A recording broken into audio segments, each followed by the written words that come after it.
Hello everyone, my name is Julien Delplanque.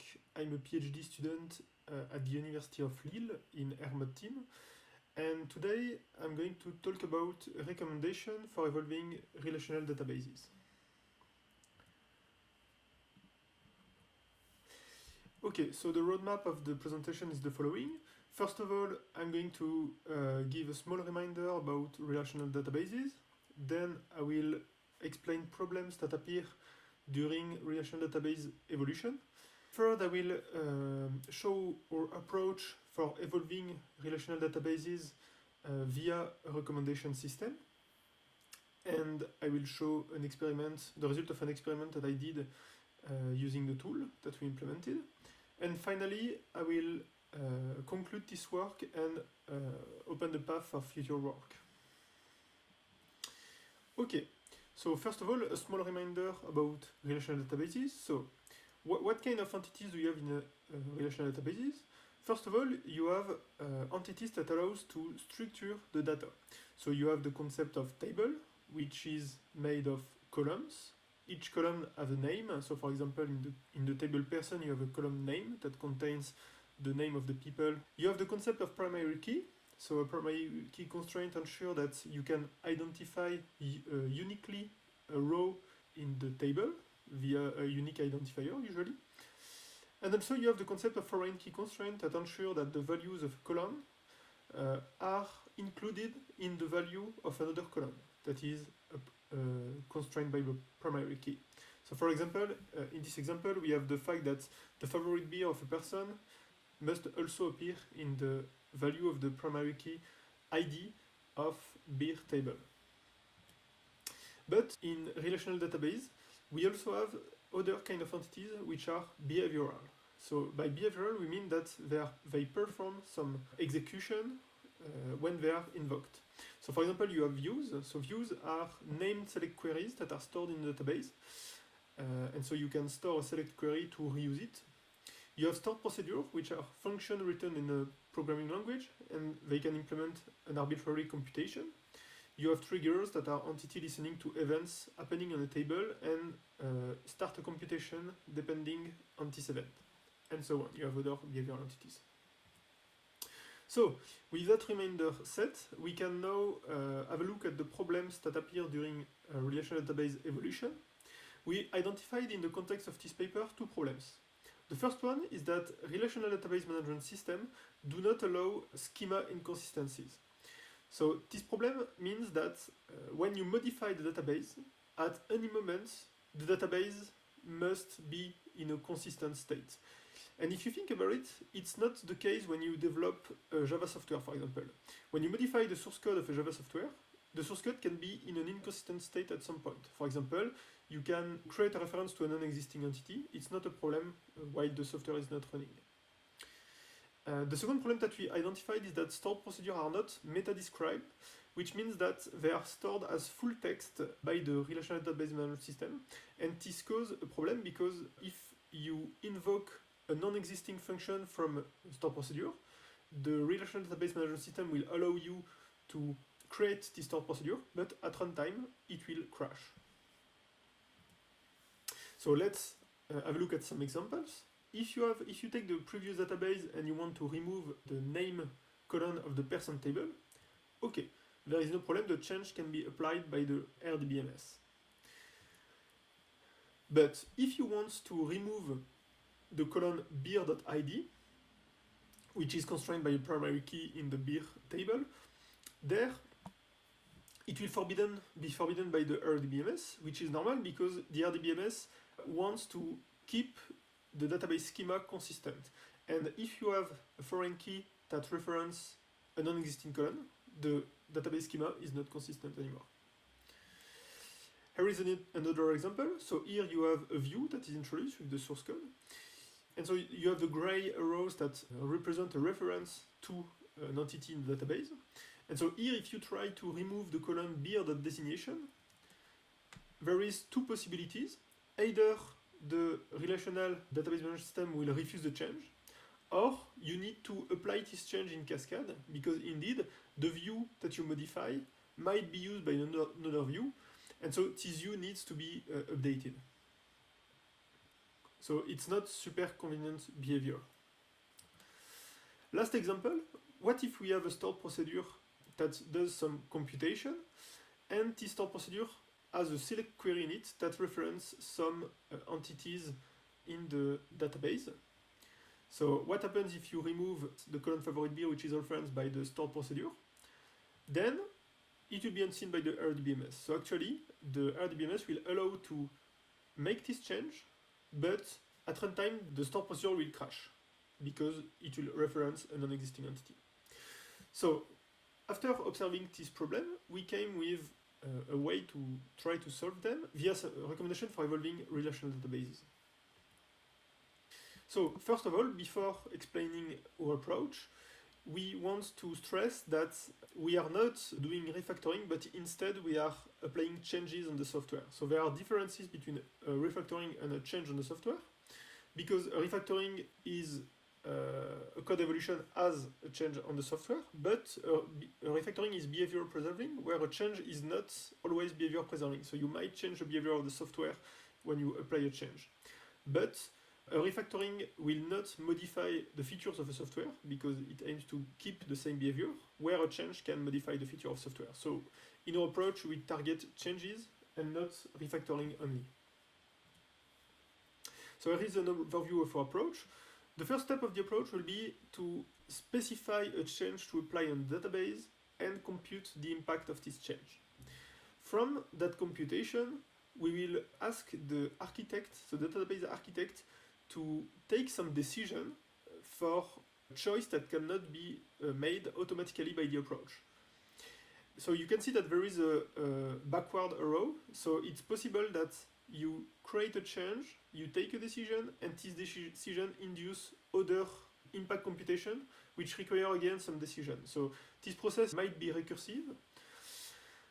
Once all the decisions have been taken by the database architect, we will convert this decision as a list of operators, and those operators will be translated to SQL, which leads to a SQL script that we call a patch that can be applied on the relational database to make it evolve. So let's dig a little in the process. So in the first step, we created a meta model which models both structural and behavioral entities to model a database. And so we instantiate this meta model to get a model for a specific database. So for example, here we have a model with two tables, and we have three views, v1, v2, v3, and one stored procedure. The database architect specifies what change one wants to do. So for example, if he or she wants to rename t1.c, which is the colon C of table t1, as d, here is how it will go in the process. First of all, we will compute the impact and let the database architect select some recommendation that we propose to him or her.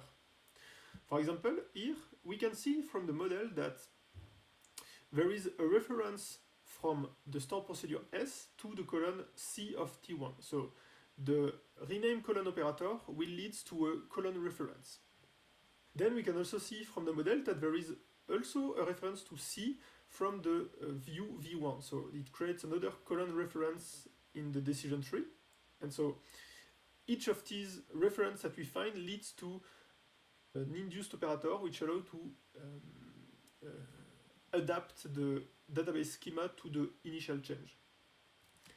Then we see that in V1 we have a reference to C that is made from the select clause. There is two possible choices that can be made by the database architect.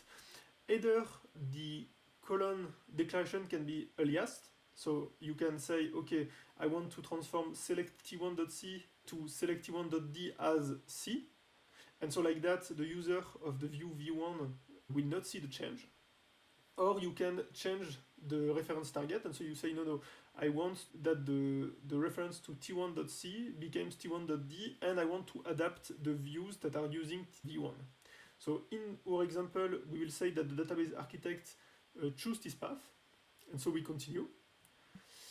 So we see that the colon t1.c that is renamed as t1.d from the view v1 is used by view v2. And so here we have the same kind of decision to be made by the architect. And in this case, let's say that the architect chooses to alias the column declaration. And so we want that the reference become v1.d as c. And so the view v3 will not see the difference. So after the decision are made by the architect, we see that we have a tree of decision. So we have the initial change, that is renamed column, that is number 1, and then we have the other induced change potentially made by the architect. So we need to translate those operators that sometimes deal with reference to operators that deals with entities, because indeed in SQL there is no data definition language statement that allows to deal directly with references between two entities. So we need to do that in our approach in order to be able to generate the DDL statements that modify the entities. So basically what happens during this step is that we will look for reference-oriented operators and we will convert them as entity-oriented operators. So multiple reference-oriented operators might be aggregated into a single one. For example, here we can see that we change the reference targets of two different references inside the same view v1, and after the translation you see that this has been aggregated as a single operator that modifies the source code of the view v1. And then after this step has been achieved, we have a way to convert those operators into a SQL script. So this conversion requires some ordering of the operators that are not stated in the presentation nor in the paper because it takes time and space to explain. And so we convert them as a SQL patch that can be applied to the database, and that leads to an evolution of the database. Okay, so we designed this approach and we show that a small example. And so we wanted to apply the approach on an experiment to see how it deals on a real case database system. So we used the information system to manage members of our university department. This is a database that has 95 tables, 63 views, more than 100 stored procedures and 20 triggers. And actually, we have a patch that was written by hand by a database architect to make evolve this database. And so in the previous study, we observed that the database architect was using a trial and error process to find the dependencies between the entities and to generate the patch that will let the database evolve.